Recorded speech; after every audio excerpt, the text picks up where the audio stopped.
Guys, this is going to be a really short one. What's the topic? The topic is, how do we react as Christians during this time?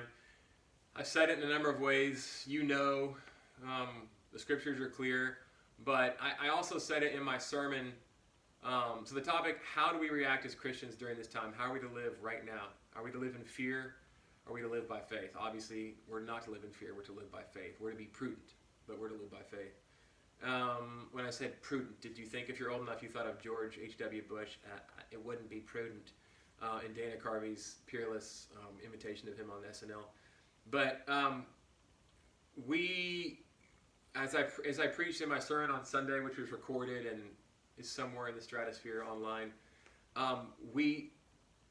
from Acts 5, the text that was just at hand as we're preaching through Acts, it just happened to be the big idea, as it were, the main idea of the text was, with every obstacle, God creates an opportunity. They got thrown in jail because they were preaching the gospel, and God used that, as he does in Philippians, where Paul's locked up, and he uses that as an opportunity to preach the gospel and to write letters to the church of encouragement. So here, he breaks them out of jail, not to go run away and go free, but to go back to the temple grounds and start preaching the gospel again with greater power and with greater witness. And it was just a perfect text at the perfect time, the first week that we've been hit in the States with coronavirus scare, to get to say to our people and to get to remind myself and us of the fact that as Christians, we ought to see this as an opportunity.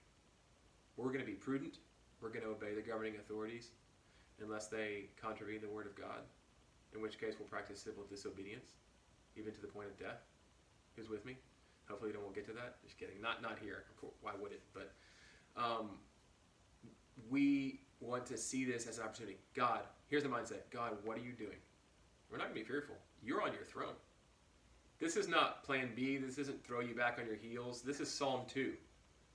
This is us in a turmoil and you going, I'm using this to build my church, to sanctify my church, to purify my bride, to knock down idols, to save people, to wake the living dead up, to wake those who are asleep, sleepy Christians and those who are dead in their sins and trespasses, up to the eternal verities, to think about death, to think about all the things that they're doing that don't matter, whether it's living for the weekend or for their smaller g gods or for whatever it is, the good things that they made into ultimate things, and those things are getting destroyed and dashed, and it's an opportunity for us to move in with the gospel, to use a line from Acts, to hold out the words of this life that is found in Jesus Christ and his life for us and his death for us and his resurrection for us.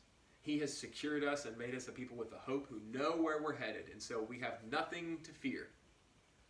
And also people are going to be, and we're all feeling this, people are going to be, I got to click this here, people are going to be really,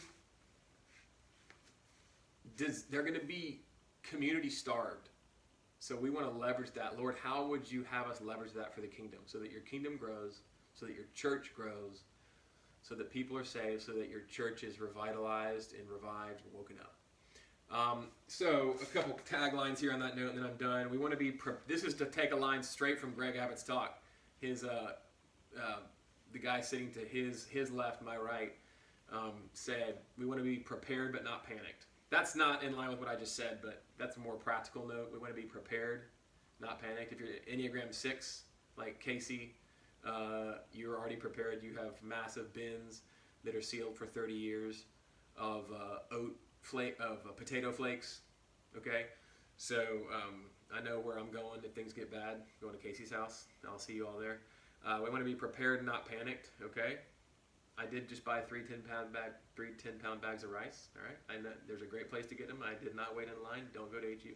Go to HEB if you want to. Everyone goes to HEB. All right, I'm thankful for HEB. There are other places to go. All right, so be prepared, not panicked. And lastly, he said this is the same sort of thread. No panic buying. Don't panic buy, man. I mean, have y'all read stuff online about? And maybe you're part of this madness, but people going to like Whole Foods and having like 14 cartons of gallon whole milk in their cart. It's like, what are you gonna do with that? You have a water tap. Water's not in scarcity. Get a few bags of rice. Make sure you have some toilet paper. If you don't have toilet paper, it's okay. Toilet paper is a new invention. Think in terms of history. And people haven't been using toilet paper on their behinds for very long at all. Only this in the last century. All right, it's a new invention. You got leaves, you got water. In the Middle East, you got the left hand. Okay, sorry to gross you out, ladies, but we're gonna be okay without TP. Water we got in plenty. Rice, we good.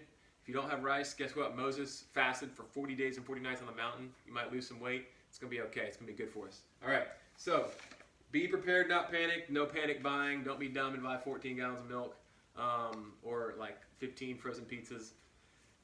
That's all I got on this one. I think I'm out of shirts right now, so I might come at you with one or two more, but we'll keep these going throughout the next couple weeks at least, and probably maybe throughout the next 8 weeks. We'll see. Love you guys. Talk to you soon.